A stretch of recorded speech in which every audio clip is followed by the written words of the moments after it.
Hola, ¿qué tal? Sean todos bienvenidos a RT. Son las 7 de la mañana aquí en Moscú y es tiempo de presentarles las noticias. Mi primer compromiso es el diálogo. No creo que las elecciones hayan dividido a la nación. Esas son las palabras de Dilma Rousseff tras convertirse en la ganadora de la segunda vuelta de las presidenciales en Brasil. El líder del Partido Socialdemócrata ya felicitaba a la mandataria por su victoria. El Frente Amplio lidera en los comicios presidenciales y legislativos de Uruguay con un 46% según los datos a pie de urna. Su principal rival, el Partido Nacional, obtiene un 32%. Estos resultados significan que el presidente se definirá en la segunda vuelta el 30 de noviembre. El Estado mexicano de Guerrero tiene un nuevo gobernador. El nombramiento se realiza en medio de una ola de protestas por la desaparición de los 43 estudiantes de la localidad de Iguala. El caso ha generado muchas críticas contra la falta de acción del presidente Enrique Peña Nieto. Y el autor del tiroteo este miércoles en Ottawa, en el que murió un soldado canadiense, grabó un video antes de perpetrar el ataque que demuestra sus motivos ideológicos y políticos. Es la nueva información que ha divulgado la policía, que además confirma que el joven de 32 años se había convertido al Islam y sufría de trastornos mentales. Quédese con nosotros, tenemos más noticias aquí en RT. Sean bienvenidos.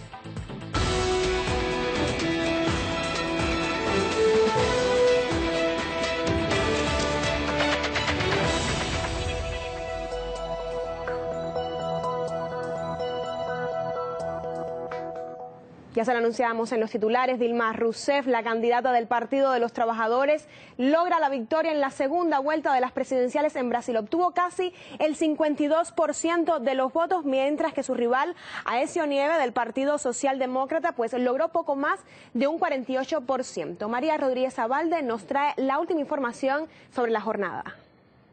Pues ya tenemos presidente en Brasil. En este caso volvemos a tener a la misma presidenta Dilma Rousseff, reelegida de nuevo para los próximos 4 años. Finalmente han votado más de 112 millones de personas. Eso supone más o menos un 21% de abstención, que fue lo mismo que se registró durante la primera vuelta. Los candidatos ya han salido en sus intervenciones después de conocer los resultados. Aécio Neves ha querido agradecer al electorado el respaldo que ha obtenido durante esta campaña electoral. ¿Quién le iba a decir al candidato del Partido Socialdemócrata que iba a obtener exactamente 51 millones de votos en esta segunda vuelta? Y también ha querido decir que ha llamado a Dilma Rousseff personalmente para felicitarla. Estas eran sus palabras. Cumprimentei agora há pouco.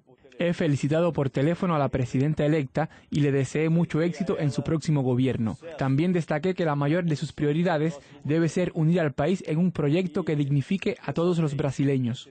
Por su parte, la presidenta reelegida Dilma Rousseff también se ha dirigido a la nación muy entusiasmada, agradeciéndole también toda esa confianza depositada en su persona.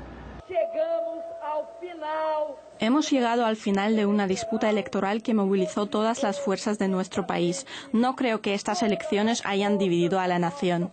Desde que abrieron los colegios electorales a las 8 de la mañana, la jornada ha sido bastante tranquila, simplemente algunos hechos aislados. Desde el Tribunal Superior Electoral se ha querido insistir que la muerte de ese joven en un colegio electoral cuando estaba esperando para votar fue un acto criminal que nada tuvo que ver con estos comicios. También han tenido que ser sustituidas un 1% de las urnas electrónicas que estaban defectuosas en su sistema. También se han detenido a más de 700 personas por hechos concretos, de las cuales unas 200 están en prisión, pero en general todo ha sido muy tranquilo, un gran ambiente electoral. Los brasileños estaban deseando que acabara esta campaña electoral, que ha sido intensísima y muy agónica durante las últimas semanas, con todo este baile de cifras en las encuestas. Los candidatos sin duda están agotados porque esta recta final ha sido, como decimos, agónica, pero esto ya se ha acabado. Ya sabemos quién va a ocupar mañana el Palacio de Planalto. Va a ser Dilma Rousseff, reelegida de nuevo presidenta del país para los próximos 4 años. Bueno, los presidentes latinoamericanos felicitan a Rousseff por su reelección. Uno de los primeros en hacerlo fue el líder venezolano Nicolás Maduro, quien resaltó que el pueblo brasileño no le falló a la historia. La mandataria argentina, por su parte, Cristina Fernández de Kirchner, acompañó la enhorabuena con varias fotografías de sus encuentros con Dilma. Por su parte, el líder de Perú, Ollanta Humala, saludó no solo al presidente reelecta, sino también a todo su pueblo por su confianza en la mandataria. Mientras tanto, el presidente de Colombia, Juan Manuel Santos, destacó la futura colaboración de su país con Brasil. Y la pequeña ventaja de Dilma Rousseff sobre su rival se debería al trabajo de los medios opositores en el país. Esta es la opinión del analista internacional Alexander Mein, quien destaca también los logros alcanzados por el Partido de los Trabajadores durante sus años en el poder. Hay muchos cambios que se pueden destacar, cambios positivos para la mayoría de la población, desde que empezaron los gobiernos del PT. Se ha visto una reducción de la pobreza de unos 55%, la extrema pobreza ha reducido de 65% y el crecimiento económico ha sido pues fuerte, especialmente comparado al periodo anterior. Ahora, si Dilma no ganó con una margen más importante, creo que tiene mucho que ver con el poder de los medios de Brasil, de los medios privados, que son totalmente opositores al gobierno y muy abiertamente opositores en un periodo de campaña electoral.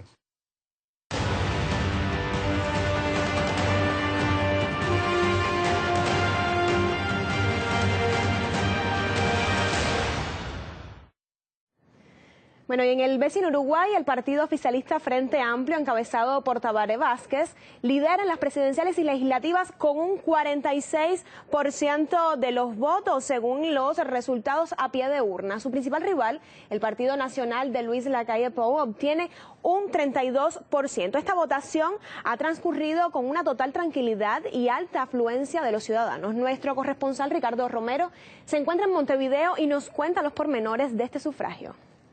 Miles de uruguayos se manifiestan pacíficamente en la avenida 18 de Julio, escuchando con atención al postulante Tabaré Vázquez, el referente del Frente Amplio, que según los guarismos publicados por algunas consultoras, habría obtenido un 46% de los votos. Esto no le permitiría triunfar en primera vuelta, por lo que habría un balotaje el próximo 30 de noviembre. Sin embargo, muchísimos frente amplistas están contentos con este resultado y se manifiestan agradeciendo no solo a Tabaré Vázquez, sino a todos los postulantes del partido de izquierda. Precisamente, el médico oncólogo de 74 años también agradeció a quienes simpatizaron por el Frente Amplio y pidió que los uruguayos reflexionen de cara al balotaje.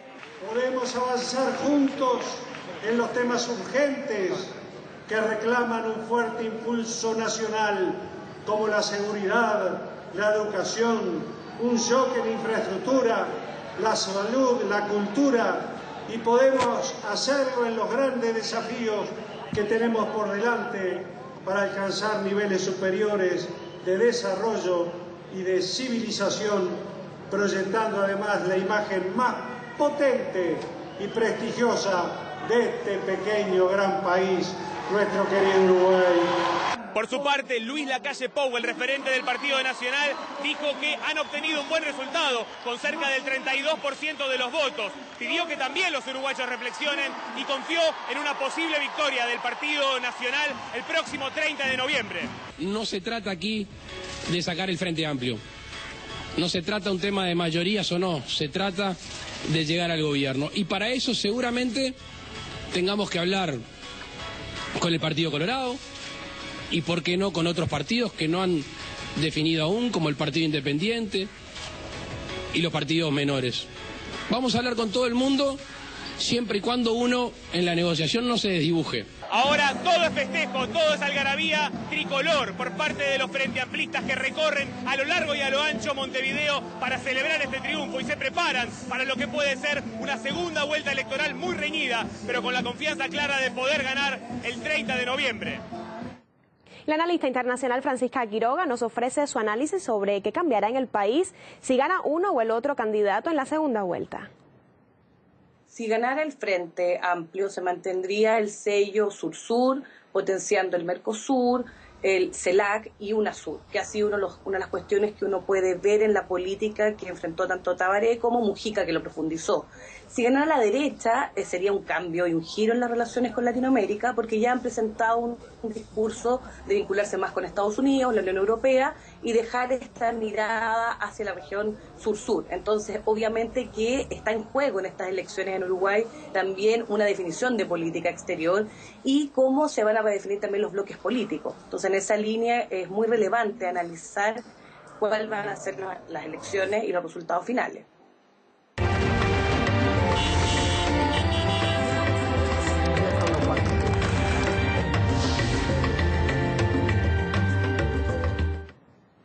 Y en Ucrania, el Comité Electoral del país declara que las votaciones parlamentarias han concluido con éxito, pese a que el sufragio no se realizó en 15 distritos de las provincias de Donetsk y Lugansk. De acuerdo con los resultados preliminares, el bloque de Poroshenko prácticamente empata con el Frente Popular del primer ministro Arseniy Yatsenyuk.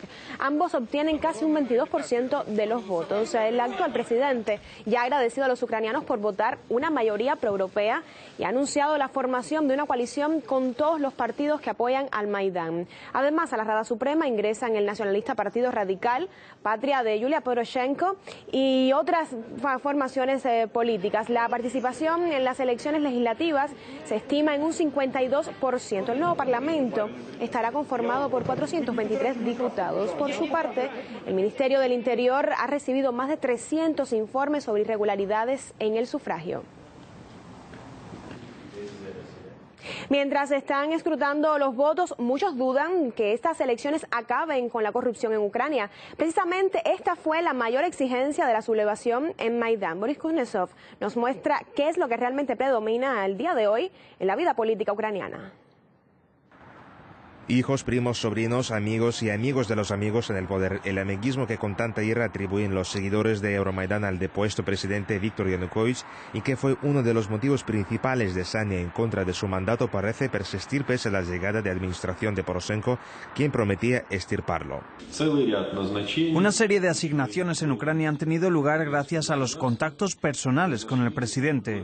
Es una situación tradicional en Ucrania cuando el nuevo líder nacional trata de formar su propio equipo del círculo cercano, ante todo gente de su familia. Podemos hacer una larga lista de personas que son cercanas a Poroshenko, al primer ministro, a otros ministros que ahora ocupan cargos estatales de alto nivel.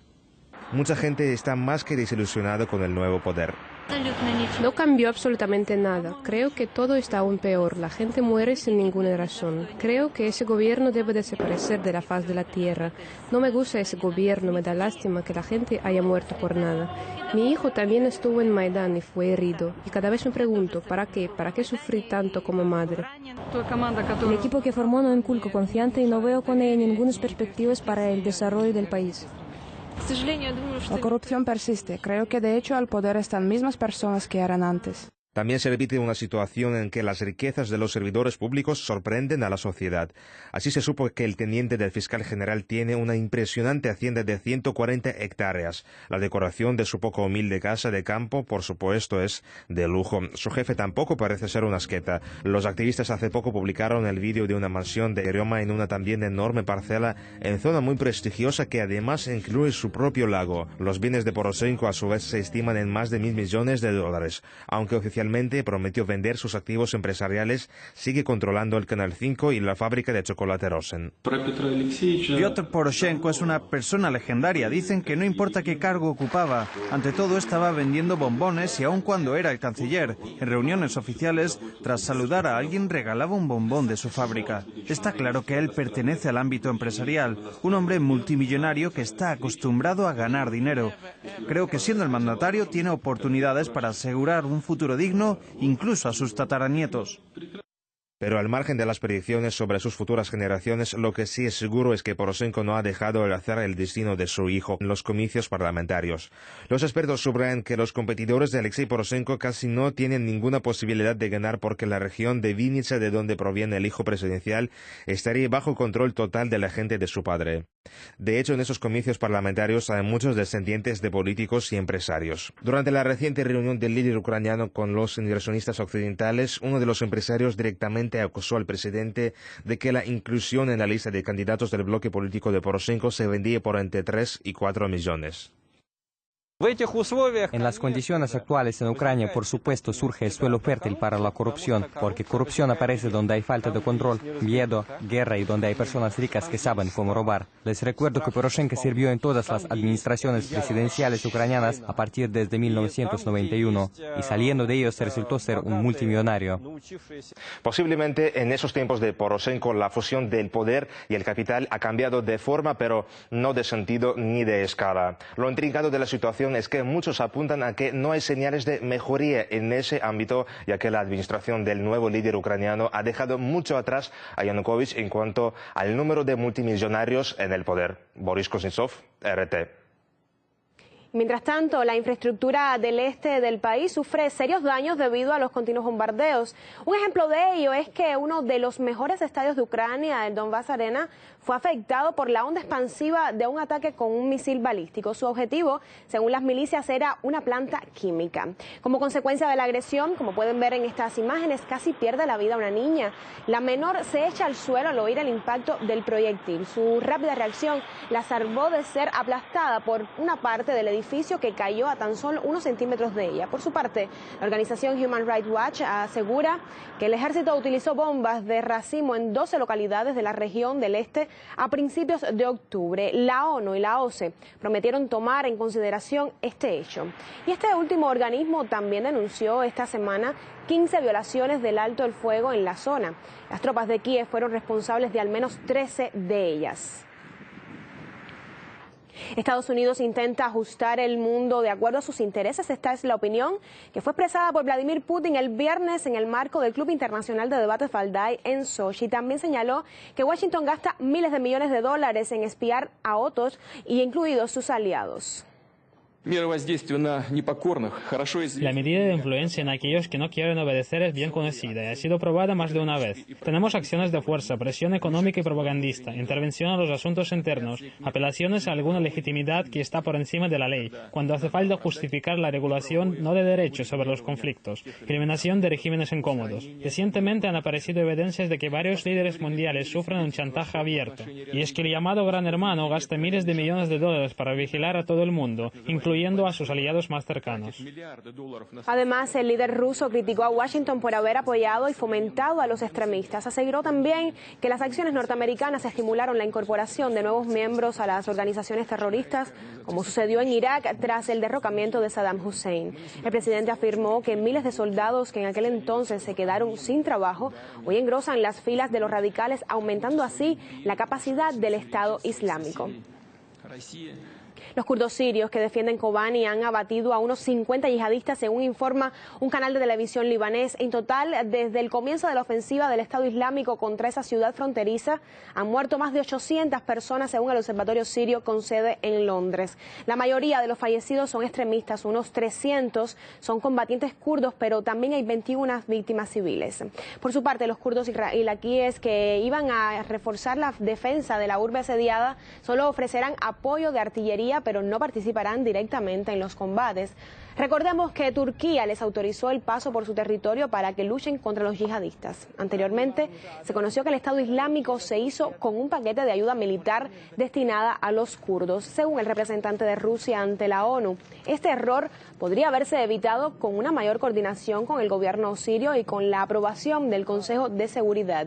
El analista en Oriente Medio, Alex Gino, opina que a Estados Unidos no le importa en manos de quién terminen las armas porque solo le interesa perpetuar la guerra.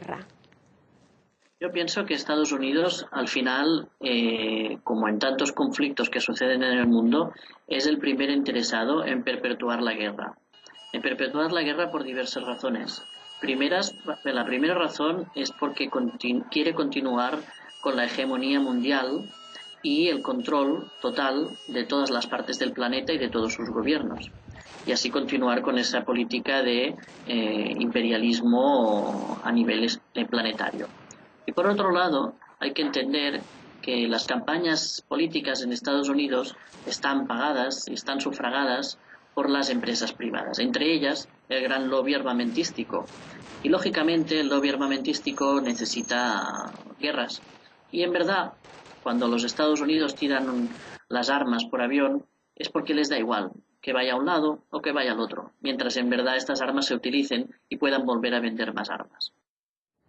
El autor del tiroteo el miércoles en el Parlamento de Canadá grabó un video antes del ataque en el que muestra sus objetivos ideológicos y políticos, según indica la policía. En el atentado murió un soldado de la Guardia de Honor, así como el propio asaltante. El agresor tenía su pasaporte canadiense confiscado porque los servicios de inteligencia sospechaban que quisiera incorporarse a las filas yihadistas en Siria. El incidente marca una semana sangrienta en Canadá en la que otros 2 militares fueron atropellados por un conductor en la provincia de Quebec el lunes. Uno de los uniformados falleció. Las autoridades afirmaron que el atacante que fue abatido también era de ideología radical. Tras este incidente, el país elevó la alerta por terrorismo. Vamos a recordar que recientemente Canadá se unió a la coalición internacional que lucha contra el Estado Islámico. Sobre este asunto, el analista Juan Luis González Pérez considera que la política antiterrorista de Occidente en Oriente Medio solo sembrará más radicalismo en sus propias naciones. Si Occidente, con esta forma tan absurda de enfrentar el terrorismo, está poniendo en peligro la vida de sus propios ciudadanos, pero además que no va a resolver el absoluto del problema, todo lo contrario. Las políticas de Occidente hacia Oriente Medio lo que están haciendo es generar más y más terrorismo. Si Estados Unidos lo quisiera de verdad, podría resolver el problema del Estado Islámico en cuestión de unos pocos meses. Por un lado, debería obligar a Turquía a que cierre las fronteras al paso de yihadistas. Por otro lado, debería exigir a los países del Golfo que dejaran de financiar a los grupos terroristas, y por otro y por último y más importante, debería de apoyar al ejército libre sirio, al ejército de Siria en su lucha contra el terrorismo. El ejército árabe sirio es el único ejército que está capacitado para derrotar al Estado Islámico. Así, en muy pocos meses el problema se solucionaría y se habría acabado del todo. Pero Estados Unidos parece que considera que el ejército islámico es bastante útil a sus intereses en Siria e Irak, y parece que está apostando por formas muy lentas de acabar con el Estado Islámico. Probablemente va a tardar muchos años de seguir así antes de tenerlo o de erradicarlo totalmente de la región. El Estado mexicano de Guerrero tiene un nuevo gobernador interino. El nombramiento se produce en un ambiente de intensas protestas tras la desaparición de los 43 estudiantes. Este domingo los alumnos y maestros de Ayotzinapa bloquearon varias vías importantes exigiendo justicia para las víctimas. Vamos a repasar ahora los acontecimientos claves ocurridos esta semana respecto al caso. Y vamos a empezar específicamente por el lunes, cuando la organización Human Rights Watch calificó la situación como la mayor crisis de los derechos humanos en México desde el año 1968. El 21 de octubre, los ciudadanos de Iguala organizaron el Frente en Defensa de la Dignidad y la Vida, que tiene como propósito apoyar las acciones de la policía en la búsqueda de estos 43 jóvenes. Ya un día después, el 22 de octubre, la Fiscalía General de México ha acusado al alcalde de esa localidad y a su esposa de ser los autores intelectuales de la represión contra los estudiantes en la manifestación del 26 de septiembre. Mientras tanto, los indignados por la inactividad del gobierno organizaban ese 22 de octubre una acción, una luz por Ayotzinapa. Ese mismo día, los padres de los estudiantes pues daban un ultimátum a las autoridades. Establecieron 2 días de plazo para que sus hijos fueran hallados con vidas. Y el viernes, pues, el gobernador del estado de Guerrero ha pedido una licencia para apartarse de su cargo durante 30 días. Y la situación que vive el país es provocada por los errores del presidente Enrique Peña Nieto y sus asesores. Así lo opina la activista Laura Eneida Padilla. Vamos a escuchar sus razones. Creo que estamos viendo que esta situación que ha afectado y que ha indignado, pues simplemente ha sido una serie de errores que estamos viendo dentro de la administración del presidente Peña Nieto y sus asesores, al estar confundiendo a la sociedad de alguna manera ante una realidad que lo ha golpeado, ya que durante los últimos 2 años de su administración el presidente Peña Nieto se ha empeñado en hablar sobre México y sobre realmente estas reformas de las cuales él ha hecho alarde a lo largo de los recorridos que ha hecho fuera de México. Yo creo que esta manera tan real de lo que ocurre en nuestro país y en nuestra entidad demuestra que, a final de cuentas, el eslogan de salvar a México simplemente no es una realidad, y que Peña Nieto, a final de cuentas, se está viendo rebasado por una situación que es precisamente la inseguridad y la impunidad. Han sido más de 10.000 las personas contagiadas por el ébola en el mundo y cerca de la mitad han muerto a causa de esta infección. Estos son los últimos datos que brinda la Organización Mundial de la Salud. La lucha contra esta enfermedad se ha extendido por todo el planeta y Cuba es uno de esos países que más está contribuyendo para erradicar el virus. Más de 250 médicos de la isla ya están trabajando en las zonas afectadas de África Occidental. España, por su parte, ha conseguido eliminar el ébola dentro de su territorio. La auxiliar Teresa Romero, que fue el primer caso que se contagió dentro de la nación, se ha recuperado completamente. 2 enfermeras estadounidenses también se han curado y ahora en ese país solo queda un paciente afectado, un doctor que recientemente regresó de Guinea. Los temores por el virus continúan en gran parte del mundo, pero no todo lo que se dice es cierto. Gonzalo Guancha aborda los mitos generados a este respecto. La gestión de la crisis del ébola es un reto global para las autoridades sanitarias una vez que la llegada de casos a España o Estados Unidos ha generado un estado de alarma social continua que algunos expertos desaconsejan. El único mensaje que se puede dar, porque es cierto, en Europa hablo claro, es el de tranquilidad absoluta. Creo que no está justificada la alarma social y que no contribuye especialmente al control de la enfermedad. Para rebajar el miedo y la alarma social en estos momentos, la mejor vacuna es la información. Aunque el virus se muestra esquivo en un principio, da la cara tras un periodo de 10 días de incubación después del contagio. Es entonces cuando aparecen los primeros síntomas como fiebre, dolor muscular o fatiga. Será, sin embargo, a partir del día 13 cuando los síntomas se agraven con la aparición de diarreas, tos o inflamación ocular. Pero es a partir de las 2 semanas cuando el cuadro se torna crítico, viendo cómo el sistema circulatorio se ve afectado por el virus, haciendo que las venas lleguen a expulsar sangre hacia el exterior. Es a partir de entonces cuando la estadística es fatal, hablando de un 70% de casos que acaban con la muerte del enfermo por fallo multiorgánico. Sin embargo, los expertos llaman a mantener la calma, ya que esta dinámica es altamente improbable en nuestras sociedades. El ruido mediático en torno al virus genera falsas creencias y una alerta generalizada, creyendo, por ejemplo, que el ébola se contagia por el aire. Pero lo cierto es que el virus solo se infecta cuando los fluidos corporales de un individuo infectado tocan las mucosas de alguien sano. También hay que desmentir el mito de que cualquier persona puede contagiarnos, ya que únicamente aquellos afectados con síntomas evidentes y visibles pueden hacerlo.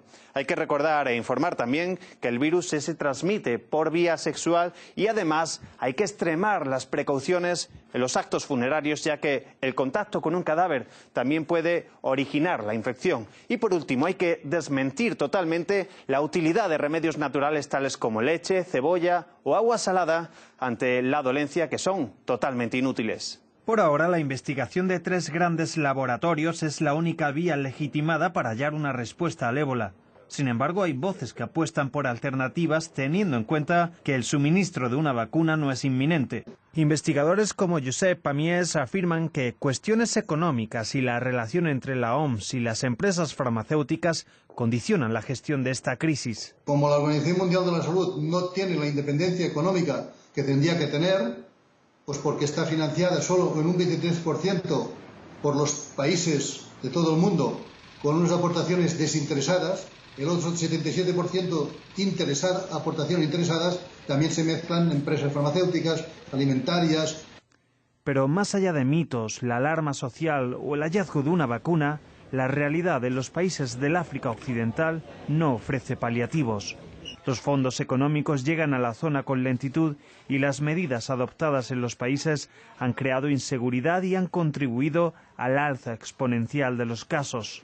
El ébola vuelve a demostrarnos que incluso en la enfermedad hay 2 tipos de víctimas, las del primer mundo con posibilidades de curarse y las del continente negro, que aumentan las negras estadísticas del ébola. Gonzalo Guancha, RT. Así terminamos. Quédese con nosotros para el repaso de los titulares. No se vaya. Las focas arpa nacen en los hielos del Mar Blanco. Durante el siglo XX eran perseguidas por su piel blanca como la nieve. Rusia prohibió este negocio y los turistas reemplazaron a los cazadores. Pero ¿podrán estas pequeñas focas mantenerse a salvo? Salvemos a la foca bebé en RT.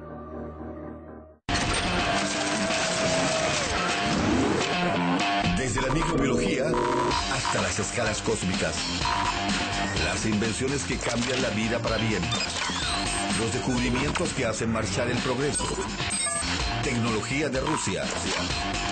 Tecnología de punta en RT.